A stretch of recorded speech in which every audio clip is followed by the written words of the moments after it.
Eu sou Maria Basto, tenho 34 anos, tenho uma paralisia cerebral provocada por uma anóxia durante o parto e neste momento tirei Psicologia, mas não acabei. Estou à procura de um emprego, uma profissão.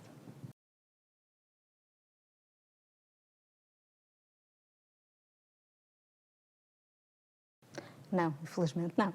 Porque ainda há muitas divergências, ainda há muita desigualdade na deficiência, as pessoas não têm as mesmas oportunidades de trabalho, as pessoas são muitas olhadas também de lado, a nível, a cidade, mesmo a cidade do Porto, onde resido, não está adaptada para receber pessoas com deficiência, e isso também não ajuda ao facto de nós nos sentirmos incluídos e usufruirmos de todas a igualdade das oportunidades.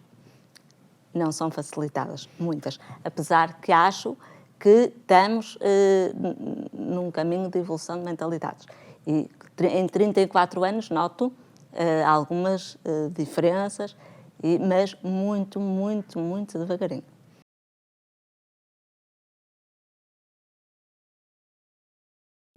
Tenho um exemplo de uma grande que vivi há pouco tempo. Foi uma quebra de dignidade humana, um atraiçoamento dos direitos humanos. Eu estou a fazer um curso de espanhol, infelizmente num local até que é próprio para receber pessoas com incapacidade motora. Infelizmente, no domingo passado, tive um furo num pneu da minha cadeira manual. Tive o cuidado de mandar um e-mail para a instituição a pedir que se dispunham de uma cadeira para mim. Ok, mandei, era domingo. Fui de Uber, desloquei-me até à instituição de Uber, na certeza que tinham a cadeira, não é, disponível. Esperei, entretanto ligaram-me da instituição a dizer: Maria, olha, a cadeira já vem, já está disponível, já vem para si. Ok. Entretanto, deparo-me e vejo uma pessoa de assistência pessoal que, pronto, está lá há um mês, mas isso não é desculpa para certas atitudes, que me vem alegremente com uma cadeira de banho. Ora, e eu só olho para a senhora e digo: olha, a senhora, olha, desculpe, vai passar para aqui, eu sei que já está há muito tempo na Uber, e depois passa 1h30 na aula de cadeira de banho, e depois eu vou à sala trocá-la para uma cadeira manual. Ok. E eu disse: não, minha senhora, deve estar a brincar comigo, que eu vou para uma aula numa cadeira de banho. E eu até disse: já tomei banho em casa. E a senhora, eu disse: olha, eu sei onde é que estão as cadeiras, estão ali no ginásio, que era colado ao sítio onde eu estava, era pouco, a distância era pouco, do sítio onde eu estava. Portanto, a senhora vai buscar a cadeira e traz-me cá, ok, que foi o combinado. A menina está muito nervosa. Pois estou, olha, vou chegar atrasada à aula. E ainda por cima, há este escândalo, claro que tenho que estar nervosa. Lá fomos buscar a cadeira, ela pôs-me na cadeira e seguimos para a aula.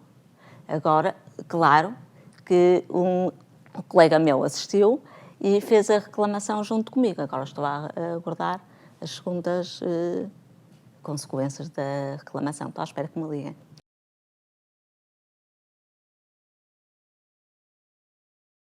Se calhar a pessoa, face a este acontecimento, pensa: pronto, faltam 2 dias para terminar a formação e eu não vou estar a chatear com isso. Não, eu fui e vou até fazer perceber, não é, a instituição de que aquilo foi uma violação dos direitos humanos. Não é?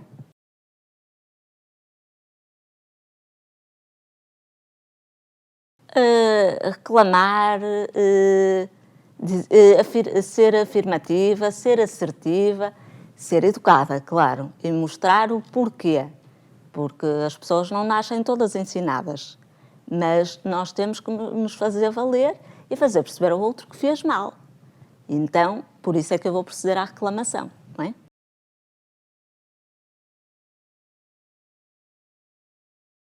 Eu acho que se formos em grupo é mais forte a reclamação, mas nunca podemos deixar de reclamar só individualmente. Mas eu acho que se for, por exemplo, ainda bem que eu fui vista neste processo, porque juntou-se logo um colega meu e que viu tudo e que vai reclamar. Eu acho que vai ser mais forte, mas individualmente também não nos devemos deixar camuflar, nem esconder, nem passar despercebido, deixar passar despercebido.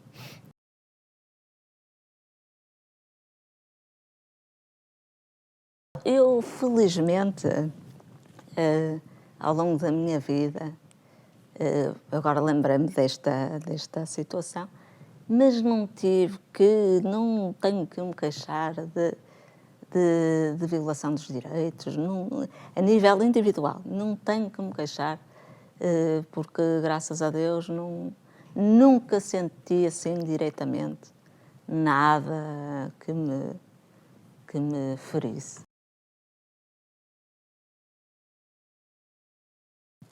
Sim, isso também ajuda. Também ajuda.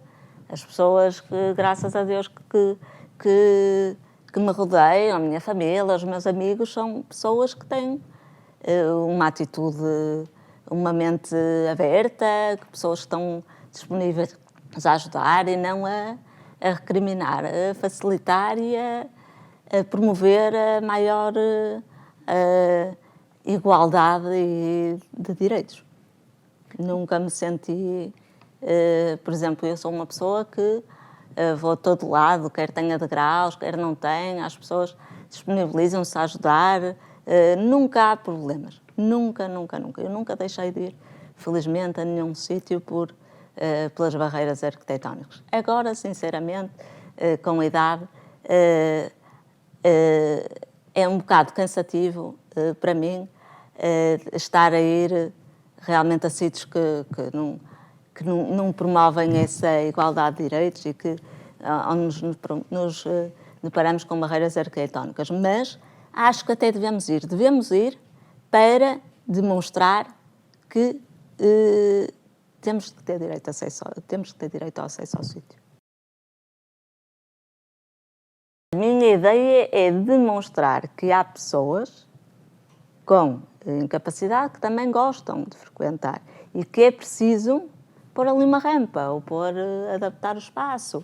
Se nós nos escondermos em casa e não formos, ou não mostrarmos interesse em ir e não reclamarmos, então a pessoa pensa, ok, ninguém vem aqui, está tudo fechado em casa, eu não preciso estar a pôr aqui uma rampa, para quê? Ser vista, sim. Querer ir aos sítios, falar com as pessoas, reclamar. Não se escondam em casa, saiam, comuniquem, façam valer os seus direitos. Porque nós temos perfeitamente a capacidade de ser feliz com tudo aquilo que nos envolve. Mas temos que nos fazer valer.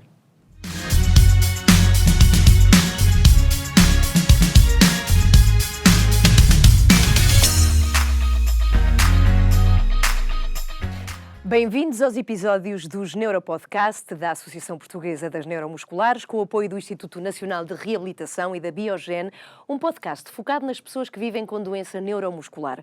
O termo doenças neuromusculares aplica-se a um universo muito alargado de diferentes patologias, já identificadas, engloba as doenças dos músculos e dos nervos, entre outras. São doenças genéticas, hereditárias e progressivas e todas têm em comum a falta de força muscular, necessitando os doentes, a quem foram diagnosticadas, de vários tipos de apoios. Para nos falar aqui hoje sobre a Convenção sobre os Direitos das Pessoas com Deficiência e a Estratégia Nacional para a Inclusão, temos connosco a Senhora Secretária de Estado da Inclusão, Ana Sofia Antunes, e também o Joaquim Brites, que é Presidente da Associação Portuguesa de Neuromusculares, a quem agradeço aos dois, desde já, a vossa participação. Ana, Joaquim, muito obrigada por estarem aqui connosco. Senhora Secretária de Estado, nós dissemos aqui que vamos falar da Convenção sobre os Direitos das Pessoas com Deficiência, só que isto é um tema muito alargado. O que eu gostava é de, muito rapidamente, explicar às pessoas que nos estão a ver que a Convenção é uma convenção que nos chega da ONU, que depois cada país aplica segundo uma estratégia. Estou certa no que estou a dizer? Ou pelo menos deveria. Bom, antes de mais, boa tarde a todos. Boa tarde, Ana. Boa tarde, Joaquim. Pelo menos assim deveria ser, ou seja, a ONU entendeu e bem que seria conveniente aprovar uma convenção, um texto orientador, estratégico, que enquadrasse os direitos das pessoas com deficiência, fê-lo. Esse é, ainda hoje, o texto, a convenção da ONU mais ratificada de todas, aquelas que a ONU aprovou em diferentes áreas, o que quer dizer que o tema mobiliza e é um tema para o qual os países estão despertos. É importante depois que não nos fiquemos por isto, que os países não se fiquem por ratificar a Convenção ou mesmo o seu protocolo adicional, que digamos que é assim um conjunto de obrigações adicionais que vêm em anexo à Convenção, que os países podem ou não ratificar. Portugal também ratificou. Agora, é mais importante, eu não diria assim, não é mais importante, mas acho que é importante que a ratificação de uma convenção seja acompanhada de ações concretas a nível interno por cada país. Ou seja, a posta em prática. Claro, e portanto aí temos necessariamente, a meu ver, de conciliar e articular um conjunto de medidas que no nosso caso estão reunidas na nossa Estratégia Nacional para a Inclusão das Pessoas com Deficiência, 2021-2025, essas sim, já com ações muito práticas, muito concretas, com indicadores de execução, com metas, para que nós possamos ir medindo de que forma é que já avançamos, o que é que já está feito, o que é que está por fazer e quanto tempo é que vai demorar a fazer. Joaquim, esta estratégia nacional, ou seja, digamos que simplificando a posta em prática da Convenção em Portugal, foca-se sobretudo em quê? Quais foram os princípios mais importantes desta estratégia, depois cá em Portugal? A estratégia em Portugal teve como princípio, tal como disse a doutora Sofia, a possibilidade de executar dentro das necessidades que Mas quais eram as necessidades mais importantes? As necessidades mais importantes tinham a ver com aquelas que tinham sido já levantadas, como as acessibilidades, a questão do acesso a alguma informação, um princípio muito importante que era a tal autodeterminação das pessoas com deficiência, independentemente do grau de deficiência e do tipo de deficiência, porque nós às vezes, já vamos explicar ao falarmos o que é, de deficiência é uma coisa muito genérica, portanto os países tiveram que fazer, em cada país houve o cuidado de fazer uma estratégia que fosse aplicável em função daquilo que cada um pudesse fazer e executar e acompanhar também, já que a estratégia também tem uma comissão de acompanhamento para perceber se está ou não a ser implementado tudo dentro dos timings e dentro dos critérios que foram definidos. Algumas coisas são possíveis, outras nem tanto, mas houve em Portugal esse cuidado de complementarmos a estratégia com a possibilidade de dela ser acompanhada para as necessidades e para as prioridades também. Doutora Ana, agora aqui sob o ponto de vista de quem põe em prática, isto é fácil de fazer? Ou seja, há uma convenção, estrategicamente temos que a pôr em prática num país como o nosso. É muito difícil fazer isto? Quando aprovamos uma estratégia, a ideia, eu acho que o sucesso ou não de uma estratégia está muito focado em nós sermos capazes de, ao definir ações, definir logo quem é que é responsável por executá-las, em quanto tempo e como é que se vai provar, medir que aquela ação foi cumprida ou não. Nem todas as ações que definimos nesta estratégia foram cumpridas no tempo que inicialmente tinha sido definido. Nós tivemos vários constrangimentos aqui já de início, nomeadamente o facto de ela ter entrado em vigor num ano ainda afetado pela pandemia. Portanto, temos andado progressivamente a correr atrás do prejuízo. em algumas medidas. Agora, nós ao organizarmos uma estratégia, pensámos logo divididas em áreas principais. Representação e autodeterminação das pessoas com deficiência, ambientes inclusivos, educação, formação profissional e emprego, vida independente, prestações sociais e apoios sociais, desporto, cultura e lazer. E depois um último eixo, que eu não chamo oitavo, eu chamo o eixo transversal, que diz respeito a todos os outros, que é a área da investigação e do desenvolvimento de investigação científica na área da inclusão das pessoas com deficiência. Falam muito em acessibilidades quando se fala destas questões. Porquê e de que, ou seja, porque isto é um pouco abstrato eventualmente para quem nos esteja a ver. O que é que isto quer dizer? A acessibilidade está presente em todos os eixos que a doutora Ana referiu.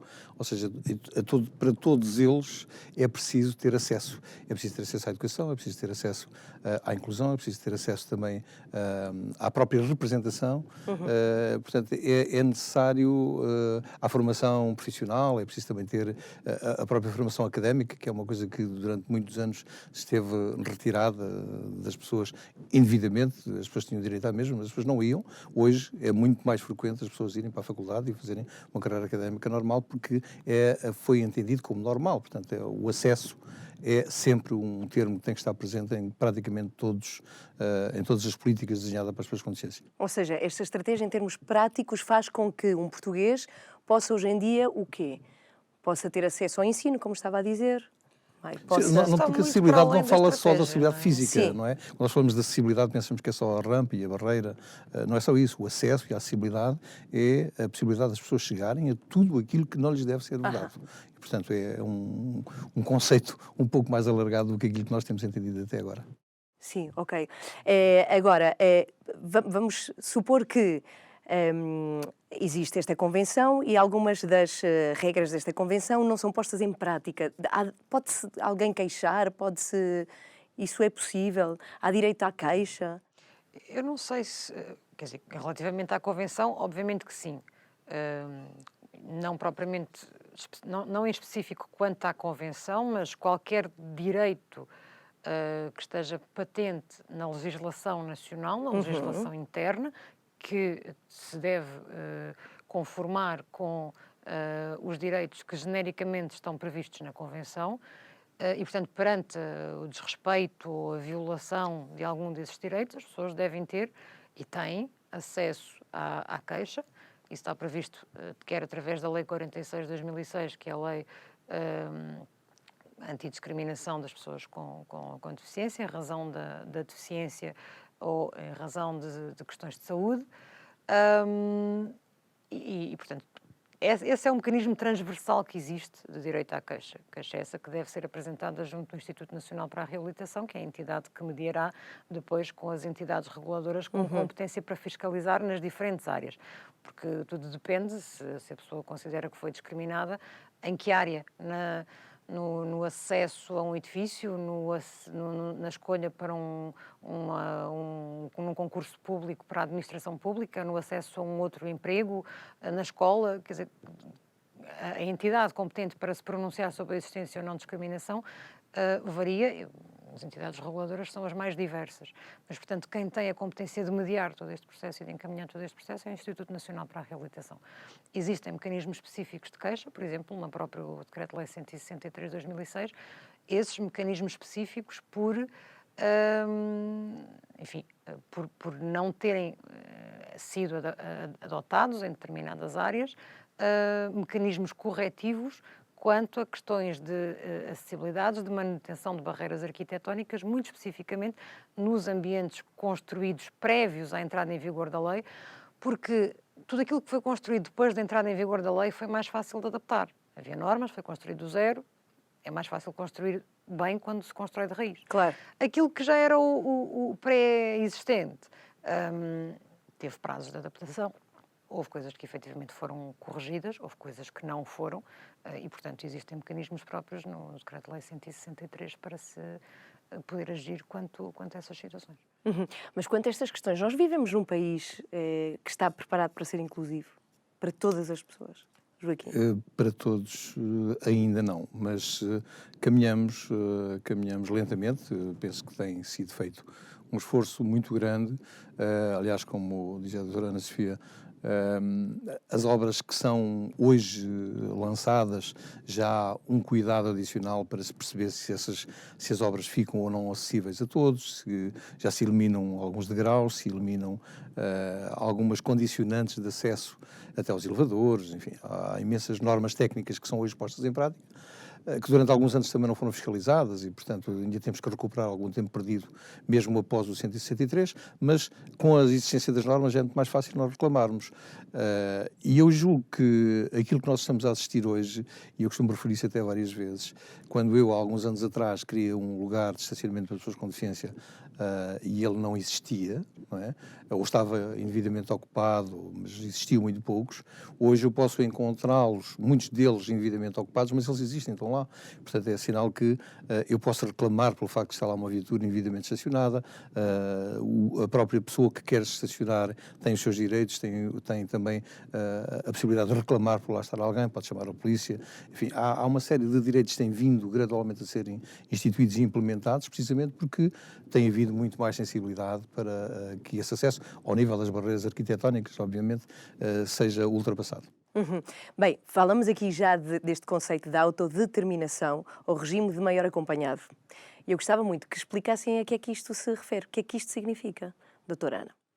Bom, durante muito tempo nós tivemos a previsão na nossa legislação, designadamente no nosso Código Civil, que é um código que já remonta a 1967 e, portanto, não é a coisa mais atual Não. em alguns aspectos, as figuras da interdição e da inabilitação. Aplicáveis a pessoas que, em razão da sua deficiência intelectual ou cognitiva, não tivessem a totalidade das condições para gerir a sua vida, a sua pessoa e os seus bens. Em muitos aspectos, este regime foi, durante anos, aplicado num padrão chapa 5. O que é que eu quero dizer com isto? Apelava-se à nomeação de um tutor e, portanto, esse tutor, independentemente da situação em concreto, tinha sempre os mesmos poderes, podia fazer exatamente o mesmo em todos os casos, tinha o mesmo poder de intervenção e a situação do tutelado, digamos assim, da pessoa interdita, era sempre igual, juridicamente. Isto não respeitava aquilo que a Convenção diz e que a própria estratégia diz e que a nossa legislação interna diz, que é os direitos de qualquer cidadão e também os direitos das pessoas com deficiência só podem ser restringidos na medida estritamente necessária para a sua própria proteção e acompanhamento. E, portanto, o que se fez foi criar aqui um novo regime, que chamamos o regime do maior acompanhado, tirar esta ideia, que também acho que tinha um peso simbólico muito castrador Do tutor? do tutor, não é? Quem manda em tudo. Chamámos de regime da pessoa maior, mas que precisa de um acompanhamento, portanto, daí o maior acompanhado, é um acompanhante. E a que é que isto implica? Obriga em primeiro lugar a que quando há uma ação destas a ser apreciada em tribunal, a pessoa com deficiência tenha sempre que ser ouvida. Há quem nos acuse de estarmos a ser excessivos, em alguns casos estarmos a obrigar a ir a tribunal pessoas que têm muitas dificuldades de mobilidade, mas achamos que isto é fundamental, porque achamos que é importante que o juiz esteja cara a cara com a pessoa, tenha uma percepção exata da realidade da pessoa, das reais, e mesmo assim reais é dito entre aspas, porque o tempo em que a pessoa ali está não permite ter uma apreciação total, obviamente, mas que haja um contacto, que haja uma percepção sobre a vida de quem é que estamos a falar. E que, portanto, quando há uma sentença ou uma declaração de acompanhamento maior, que ela seja feita na medida do estritamente necessário àquela pessoa. Um caso concreto, acho que as pessoas percebem melhor assim. Imaginemos pessoas com deficiências intelectuais ligeiras ou moderadas que até precisam efetivamente de acompanhamento na área da gestão financeira das suas vidas. Mas que se fica por aí essa necessidade de acompanhamento, a pessoa vive perfeitamente, até de forma bastante autónoma, até pode viver na sua casa, desde que tenha alguém na retaguarda. Eu lembro-me de casos destas pessoas em que os pais resistiam a pedir o regime da tutoria, não é? Ou atualmente do maior acompanhado, porque o filho fazia muita questão de poder votar. E qualquer pessoa interdita não podia exercer o direito de voto. Ficava restringida no seu direito, nos seus direitos políticos. Uma pessoa nessa situação não poderia, por exemplo, casar. Não tinha direitos civis. E, portanto, o que está aqui em causa é adaptar a restrição de direitos, ou os poderes do acompanhante maior, ao estritamente necessário para aquele caso em concreto, para aquela pessoa. Ou seja, não perde os direitos individuais neste caso. Não. Acredito que nas doenças neuromusculares esta figura do maior acompanhado, o ex-tutor, o antigo tutor, já não apareça tanto, não é? Porque não estamos a falar tanto de pessoas com necessidade intelectual. Estamos a falar de pessoas quase sempre de plenas funções intelectuais, certo? Os doentes neuromusculares normalmente mantêm intactas a maioria deles, a grande maioria deles. Temos alguns casos que são algumas exceções, mas a grande maioria deles mantém intactas todas as suas capacidades cognitivas e, portanto, tentam levar até ao extremo toda a sua possibilidade e a capacidade de exercerem os seus direitos, quer os direitos civis, quer outros, até ao limite. No entanto, por vezes pode-se colocar a questão da necessidade de entrar no regime do maior acompanhado por limitações físicas e praticamente só por isso, quando é impossível assinar, quando é impossível representar, ou então tem que haver um método qualquer, lá está, como diz a doutora Ana Sofia, o juiz tem que ver, alguém tem que ver a pessoa e perceber porque é que ele tem que ser inabilitado e se deve ser inabilitado. Portanto, no caso dos neuromusculares, essa questão põe-se muito poucas vezes. No passado, por acaso, colocava-se algumas vezes porque havia alguma pressão, no caso das pensões, havia alguma pressão para que as famílias pudessem receber os dinheiros, etc. E alguma pressão. Hoje, isso nós próprios desaconselhamos que isso seja feito, a não ser que seja acompanhado por alguém do serviço social, ou enfim, alguém que tenha mais capacidade de dizer à pessoa deve ou não deve fazer, mas raramente se coloca essa questão nos nossos doentes, e ainda bem. Ana, uma pergunta para si. Como secretária de Estado, como é que num campo em que trabalha, da inclusão, se conseguem aplicar regras novas, podemos chamar-lhes novas, ou seja, este país está preparado para elas? Como é que se faz este equilíbrio entre leis de que já nos falou que vêm dos anos 60 para uma necessidade mais que óbvia de sermos inclusivos para todas as pessoas? Bom, eu acho que, É um campo complicado. Este exemplo que é difícil de mexer, que é o Código Civil, e quase uma bíblia, não é? Em geral, a nossa legislação em matéria de inclusão nas diferentes áreas é muito mais recente, vem da década de 90 ou dos anos 2000. A legislação sobre educação inclusiva é de 2018, sobre cotas de emprego no setor privado é de 2019. E muitas das medidas da estratégia passam também, não só obviamente, mas passam por ou aprovar legislação em áreas em que ela ainda está em falta, por exemplo, a inclusão e a proteção dos direitos das pessoas com deficiência no acesso e na frequência do ensino superior. Há muita ideia em Portugal, e durante muito tempo isso foi assim, temos uma legislação ótima que protege e orienta os alunos durante o ensino obrigatório, mas também há muito aquela ideia de que a partir daí quem vai para o ensino superior está por sua conta em risco. Isso, hoje em dia, nos dias de hoje, não pode ser assim. Não pode ou não é? Não pode. Não é. Nós já temos duas medidas importantes que protegem e que fizeram com que, no espaço de 7 anos, nós tenhamos praticamente triplicado o número de alunos que por ano estão a aceder ao ensino superior, alunos com deficiência. Passámos de pouco mais de 100 para mais de 300. Não apenas o facto de haver um contingente específico de acesso, o que é que isto significa?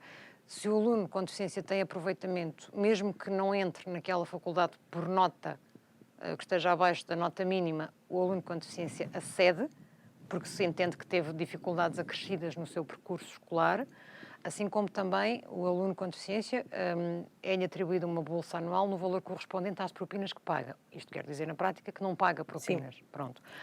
Agora é preciso mais do que isso. Há muito boas práticas em algumas universidades que foram criando centros de recursos para apoiar os alunos, a preparar materiais, a adaptar materiais, a estudar, que foram preparando os seus próprios ambientes físicos e tecnológicos, mas depois também há os maus exemplos e, portanto, nós precisamos sempre de criar esta legislação para fazer com que todos tenham um nível mínimo pelo qual estejam regulados. e que o aluno não seja obrigado a escolher uma determinada faculdade em função da realidade que ali se vive, se ali os alunos com deficiência são mais ou menos protegidos. Então é errado pensarmos que não temos uma legislação suficientemente abrangente para sermos um país inclusivo, quando infelizmente, e adorávamos não ouvirmos estas notícias, ouvimos falar de alunos que têm mais dificuldade na escola porque têm determinado tipo de deficiência. Infelizmente nós ouvimos muito esse tipo de notícias. O que nos pode passar a ideia de que não temos uma legislação Eu acho que, tão eficaz. em Portugal nós temos a ideia que temos, eu acho que as pessoas têm essa ideia genericamente, e corrijam-me se eu estiver enganada, que a nossa legislação é muito boa. Nós produzimos boa legislação com um bom enquadramento. Nós, por exemplo, a nível internacional na Unesco, temos das melhores avaliações no que diz respeito a um sistema educativo inclusivo. Agora, não basta ter legislação bem feita. É preciso que depois essa legislação seja devidamente implementada nos contextos. Nós temos escolas onde as coisas funcionam muitíssimo bem e temos escolas onde as coisas funcionam pessimamente. Há vários fatores que podem condicionar isto.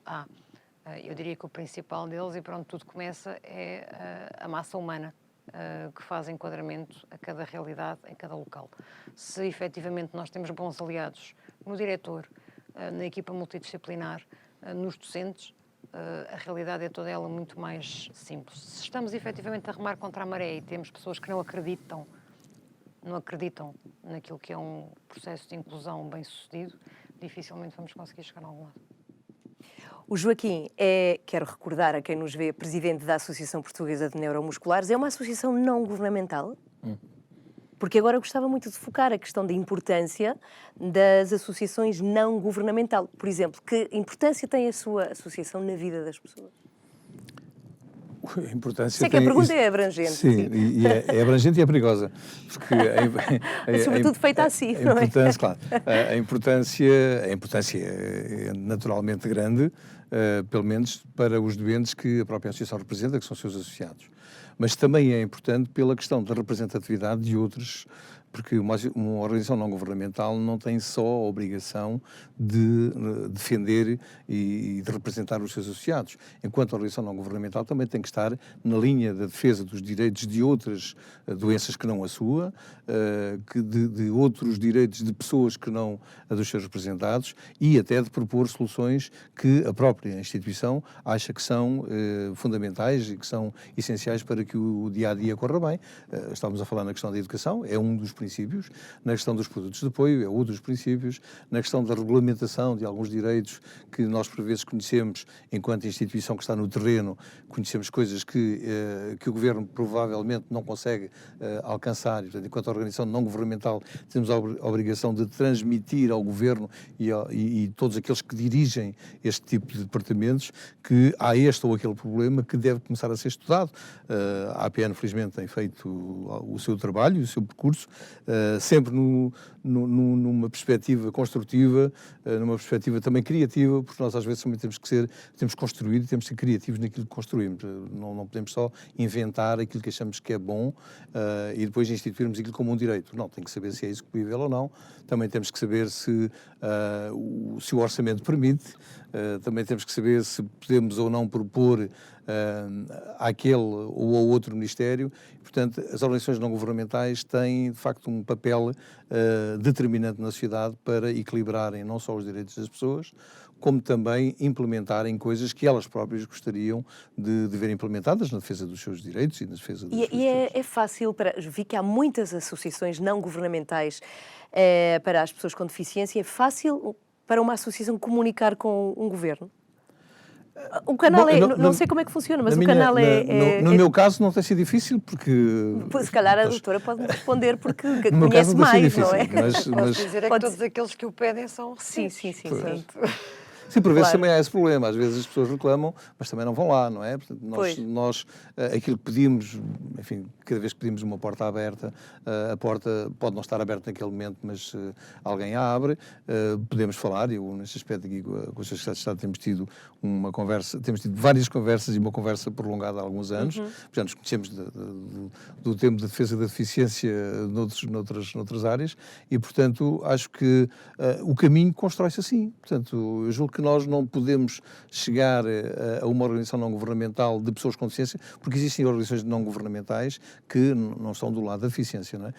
Mas todas elas têm o seu caminho a fazer, seja na área da deficiência, seja noutra área qualquer, seja na São área social, importantes na área para da si saúde. como canal de chegada depois aos problemas das pessoas? Doutora Ana. Não só são importantes, como nós fizemos questão de ter no próprio Ministério uma comissão permanente que reúne um conjunto destas organizações não governamentais de pessoas com deficiência, as mais representativas, digamos, que reúnem mais pessoas e com diversidade, as representativas de diferentes áreas da deficiência. É um órgão, uma espécie de órgão consultivo que reunimos periodicamente para, não apenas para darmos informação, mas também para podermos pré-apresentar documentos com tomadas de decisões políticas no sentido de os validar e de recolher sugestões antes de os ver aprovados. E isto não tem nada a ver com consulta pública. A consulta pública é uma coisa mais alargada que fazemos com toda a gente. É ali quase um órgão de consultoria.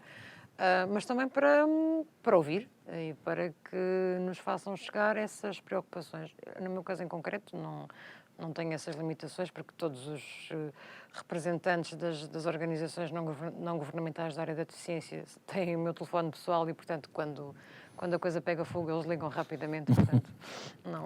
E a Ana atende. Atende. E a doutora Ana atende. Quando ela Não não deve ser eu atende, responder.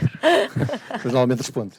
Bem, muito obrigada aos dois por terem estado aqui. Muito obrigada, porque com certeza tem muitos afazeres ainda, não é? Portanto, arranjou aqui este espacinho para estar connosco. Chegamos assim ao final de mais um episódio do Neuropodcast da APN, com o apoio do Instituto Nacional da Reabilitação e da Biogen.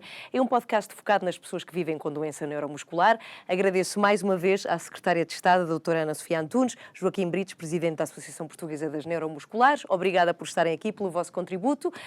Quanto a si que nos ouve e que nos vê, obrigada por estar aí desse lado. Nós voltaremos num próximo episódio, onde continuaremos a falar sobre doenças neuromusculares com novos especialistas. Até lá!